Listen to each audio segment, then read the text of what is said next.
is David Irvine. Thank you for joining me. What I'd like to do today is offer you 5 concrete strategies for being authentic as a leader in responding to unprecedented chaos.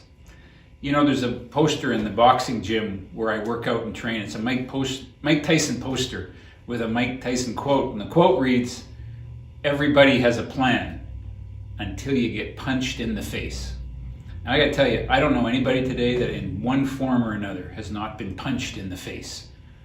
We've lost our businesses, many people. We've lost our jobs. We've been displaced, and we're all learning how to work virtually and adjusting to this chaos. And I gotta tell you, I'm in it with you. My whole business has been turned upside down. When you're a speaker in front of an audience and you don't have an audience anymore, you got to redefine yourself. You got to do what I've been telling my clients for years, which is every once in a while you got to redefine yourself and make sure that you position yourself in a way that continually has diversified value in the marketplace.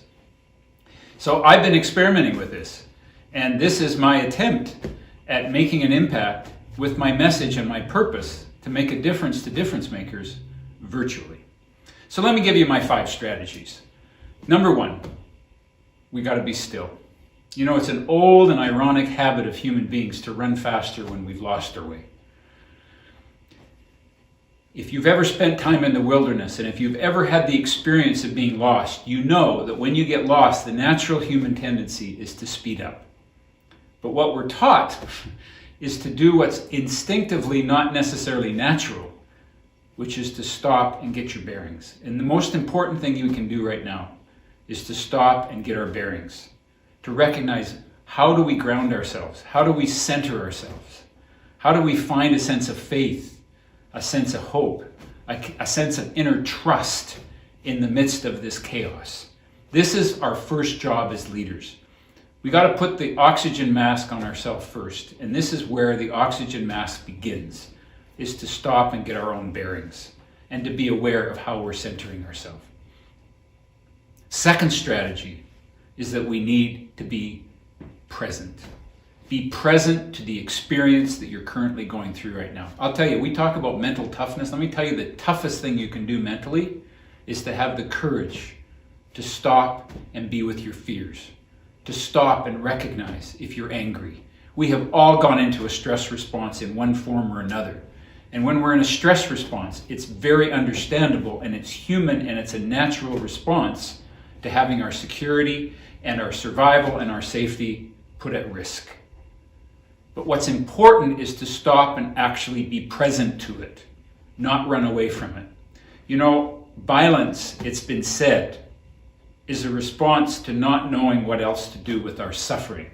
Well, when we don't know what to do with our fear, what'll happen is we'll go shopping. We'll get anxious and buy stuff. We'll hoard stuff, and particularly we'll stock up on toilet paper. And it's a very understandable response.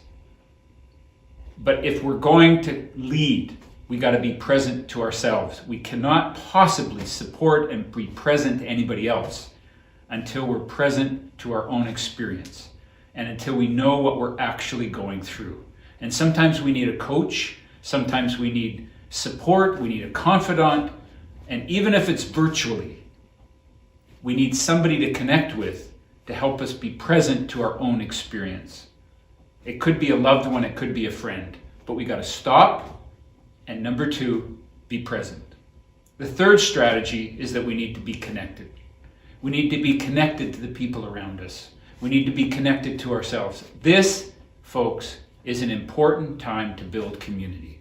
You can't fix emotions, but what we can do is to be there for people. Whether it's people who are mad, whether it's people who are hurting, whether it's people who are afraid, we can't fix that. But what we can do is be there in our own imperfect way. It may not be the most productive time in your organization, but it is a time to be creative, and it's a time to connect with people in our own way. The fourth strategy is that we need to be well informed. There are so many sources of information today. Make sure the information you're getting about what's happening in the world today is reliable information, that it's based on facts. And make sure that you can answer the question of why. Why are we doing this? Why do hockey rinks shut down? Why is it that we can't get together in crowds? We need to really understand that. We need to understand the mortality rate of this virus that's going around. And we also need to understand that we may or may not be able to control certain things, but in times of chaos, it is fundamental to know what can I control and what can't I control. And one of the things that we can control is to keep our immune system strong, because toxins are around us all the time. But when our immune system is strong, we can fight it off. And even if we get sick, we won't be as sick as long because we will be stronger. And ways that you can develop an immune system is to take care of yourself, to get rest, to have good friends, to get exercise, to get out, and to do things that are productive. You know what I'm finding is it's been good to just shovel the snow, to get out with a chainsaw and do something manually, because it helps build some sense of control over this world that I don't feel like I have much control of anymore. We need to be really clear what we can control and what we can't, and make sure we're well informed about that. My final strategy, folks, is that we need to be human. If there's one thing that this is calling on us today, is to reach in and to find our hearts. We're all stressed, but underneath that is a sense of humanity and a remembering of why we're here in this lifetime to begin with. You know, it's been said that circumstances do not determine a person. Circumstances reveal a person. And it's not, if people are afraid, maybe it's not this exact incident, this last 6 weeks, this last 5 to 6 weeks that's created fear in us. Maybe we've been afraid for a long time and this has just triggered it. But let's remind us that who we really are is more than fear. We're also caring, compassionate human beings. And I have a feeling that over the next coming weeks and months, that we will see the humanity arise from amidst the ashes. Let that be you.